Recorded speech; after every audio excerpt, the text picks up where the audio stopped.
Hey guys, Joshua Peterson here, Peterson Electric. Want to talk to you today about real quick on a house that's about 70 to 80 years old here in Loveland.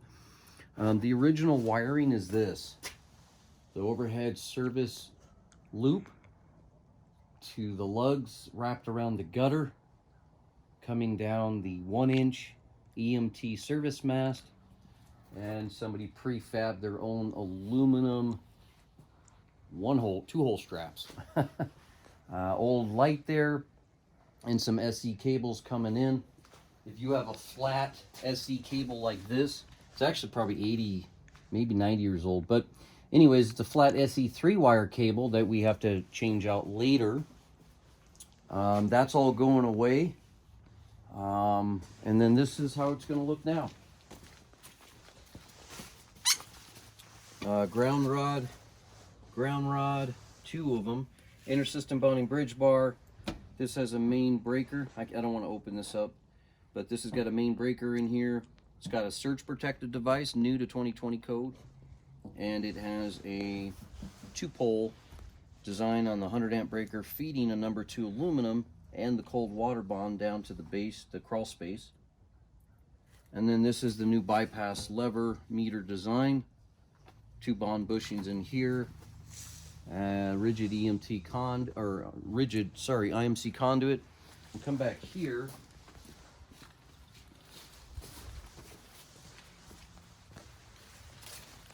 We supported that, had a roof jack, and then supported it with a piece of 1/2-inch EMT and hit a lag in the roof and cocked it. And that's our new drip loop. That's where it's supposed to go to, right there, to that transformer. Very short drop. That's only 100 amp. If she wanted a 125, that transformer probably could have supported 150 amp to this home. But if she goes 125 amp, 150 amp, or 200 amp, we would have to have trenched from that pole, which is not far. It's only 40 foot. And this is dirt here. Okay, but look at the cement. And then the fence.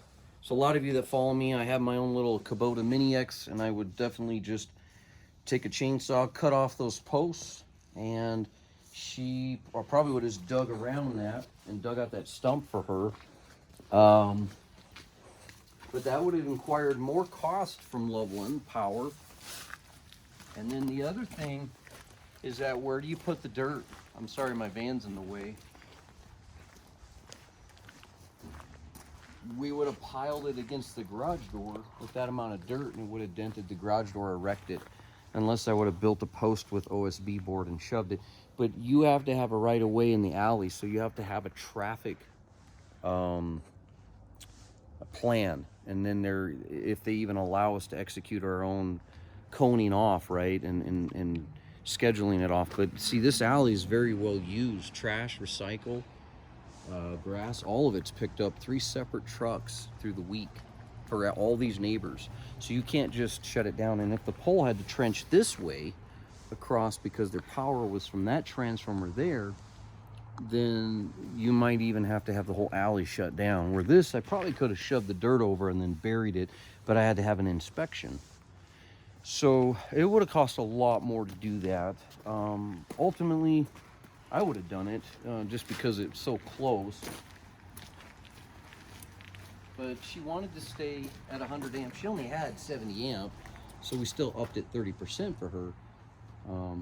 But anyway, so keep in mind, Loveland did change their rules. That's why I'm doing a video on this. And you have to make sure that you have that looked at to be either direct bored or trenched. And it's going to be typically 24 to 30 inch trench depth to get that from the power from your pole to your home.